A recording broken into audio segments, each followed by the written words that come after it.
Islamic scholar الشیخ القاری مبشر حسن کے official channel القرآن مال تجوید کو سبسکرائب کیجئے، جہاں پر سکھلایا جائے گا نورانی قاعدہ، تجوید، قرأت، کمپیوٹر قرآن، وظائف اور پیش کی جائیں گی طلبہ کی ایکٹیویٹیز۔ جن ہمارے علماء اور طلباء کے لیے یہ عظیم الشان تقریب سجائی گئی ہے،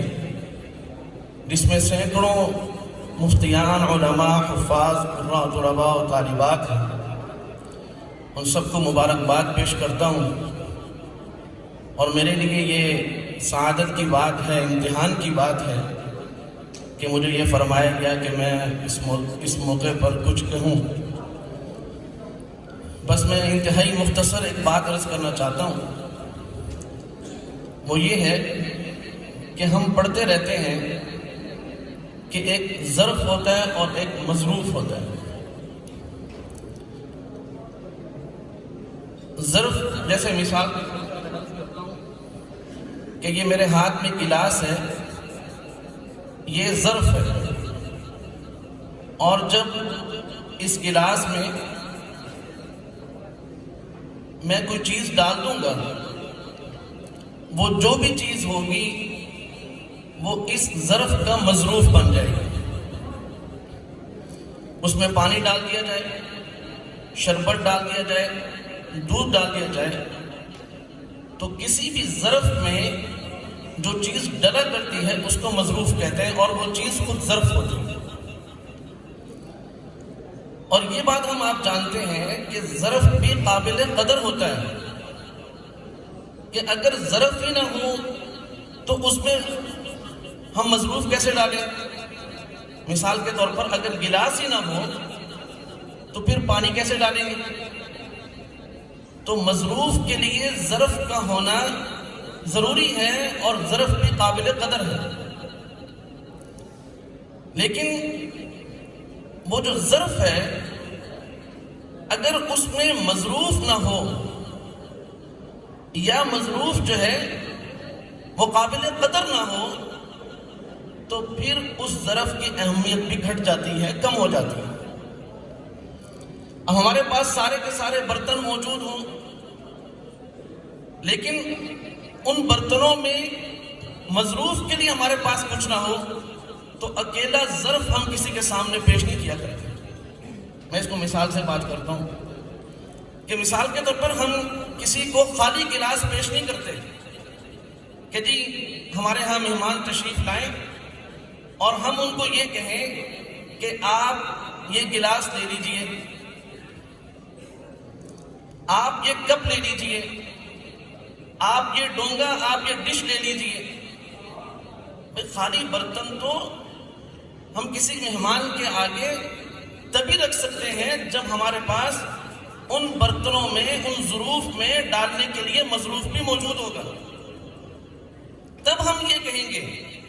جب ہم اس گلاس میں ٹھنڈا پانی ڈال دیں، شربت ڈال دیں، دودھ ڈال دیں، تب ہم ان کو یہ کہہ سکتے ہیں کہ یہ شربت لیجئے، یہ پانی لیجئے، یہ چائے پیجئے، یہ کھانا کھائیے۔ یہ مثال میں نے پیش کی کہ ہم انسانوں کا یہ جو خول ہے، سر سے لے کے پاؤں تک، یہ ایک طرح سے ظرف ہے، یہ ایک برتن ہے کہ جس کے اندر اللہ تعالیٰ نے دماغ اور ذہن بھی رکھا ہے، حافظہ بھی رکھا ہے، اور انسان کا دل بھی رکھا ہے، اور پورا انسانی ڈھانچہ اللہ تعالیٰ نے بنایا ہے۔ یہ ظرف ہے۔ اب اس ظرف کے اندر، یہ ظرف اللہ تعالیٰ نے بنایا ہے، اس ظرف کے اندر جس قدر قابل قدر مظروف اس کے اندر آئے گا، اسی قدر یہ ظرف قابل قدر بن جائے گا۔ مثال کے طور پر ایک انتہائی خوبصورت گلاس ہو، حسین و جمیل ہو، اس کا ڈیزائن بھی بہت اچھا ہو، لیکن اگر خدا نہ خواستہ اس گلاس کے اندر بجائے اس کے کہ شربت یا دودھ یا ٹھنڈا پانی ڈال کر پیش کیا جائے، کوئی شخص اس گلاس کے اندر گند ڈال دے، تو وہ گلاس بھی ناقابل قدر ہو جاتا ہے،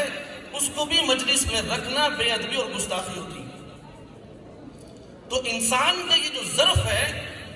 جب اس ظرف کو اللہ تعالیٰ نے بنایا ہے تو اس کے اندر مظروف کیا ڈالنا ہے وہ بھی اللہ تعالیٰ نے عطا فرمایا ہے۔ چنانچہ اس ظرف کو ایک ضرورت ہے کہ جس سے انسان کا یہ جو ڈھانچہ اور ظرف ہے اس کی زندگی اور حیات باقی رہ سکے، اس کے لیے اللہ تعالیٰ نے حلال غذائیں ہمیں عطا فرمائی تاکہ یہ ظرف باقی رہ سکے۔ اور اللہ تعالیٰ نے اس ظرف کو خوبصورت بنانے کے لیے اللہ تعالیٰ نے اپنا علم اور اپنا دین عطا فرمایا۔ اب وہ انسان کہ جو اللہ تعالیٰ کے بنائے ہوئے اس ظرف کے اندر اللہ تعالیٰ کے عطا کردہ جو مظروف ہے، اللہ کا علم ہے، اللہ تعالیٰ کی محبت ہے، اللہ تعالیٰ کے ساتھ تعلق ہے، اللہ تعالیٰ کی معرفت ہے، جس قدر یہ انسان اپنے اس ظرف کے اندر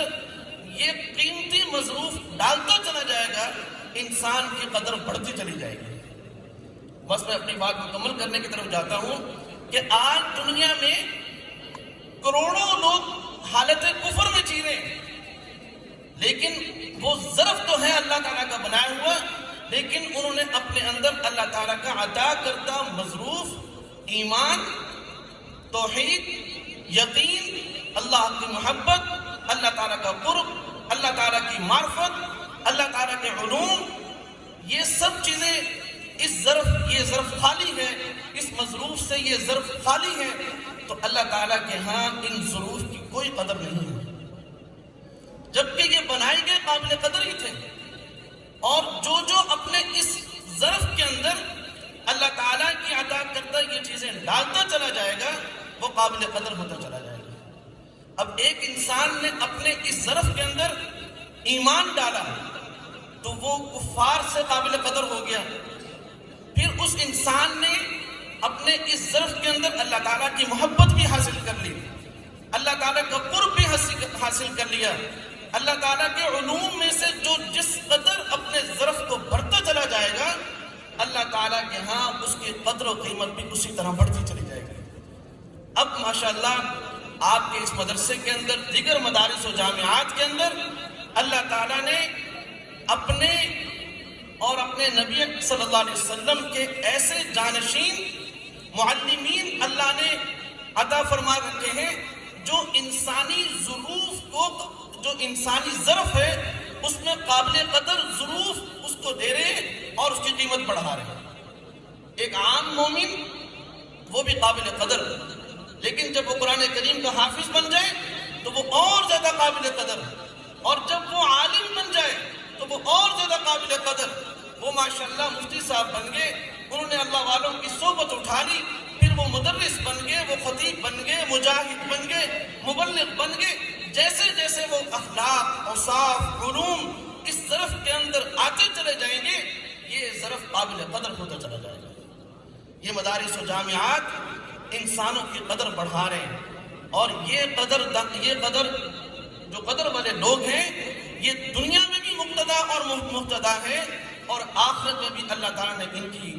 اپنی ہی شان کے مطابق شان رکھی ہے۔ ہم سب کو یہ کوشش کرنی ہے کہ ہم ہر وقت اپنا احتساب کرتے رہیں کہ میرے اس ظرف کے اندر کون کون سی کمیاں ہیں۔ جس قدر ہم اپنی کمیوں کو دور کرتے چلے جائیں گے